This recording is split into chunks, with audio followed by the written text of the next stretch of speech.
Publius Helvius Pertinax is arguably the most important Roman emperor that most people have never heard of. His reign over the empire lasted less than 3 months when it ended with his assassination.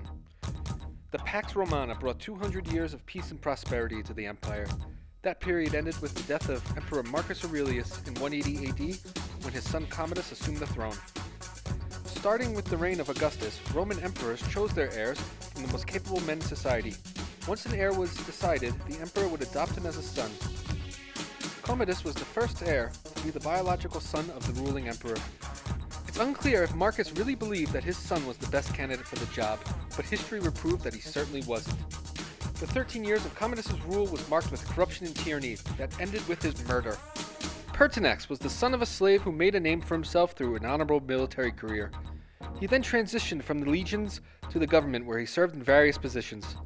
After Commodus' death, the Praetorian Guard, Rome's elite soldiers stationed at the capital, summoned Pertinax and declared him the next emperor.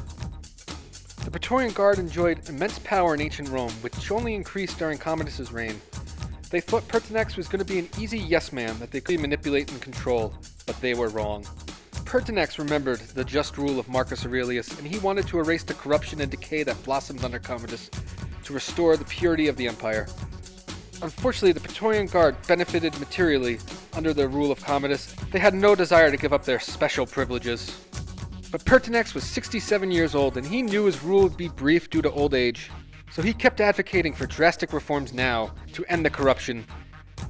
He wouldn't let this go, and it drew the anger of the Praetorians, who felt that the man they put on the throne was now betraying them. On the 87th day of his rule, the Praetorians had had enough of the new emperor. 300 of them rushed into the imperial palace, where the guards offered no resistance.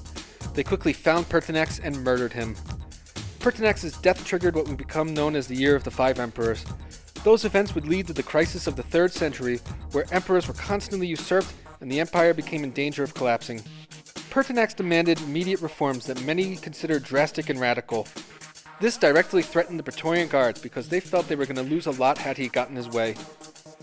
They ended up going from regretting their new leader to eventually hating him. Had he been more subtle and gradual with his reforms, then he might have been successful. But instead, his direct demands created enemies that led to his undoing. Pertinax was a leader who ended up offending and alienating the rank and file, and for a leader, you do not want the troops to turn against you. He ended up paying the ultimate price for that mistake with his life. If you enjoyed this video, please click the like button and don't forget to subscribe.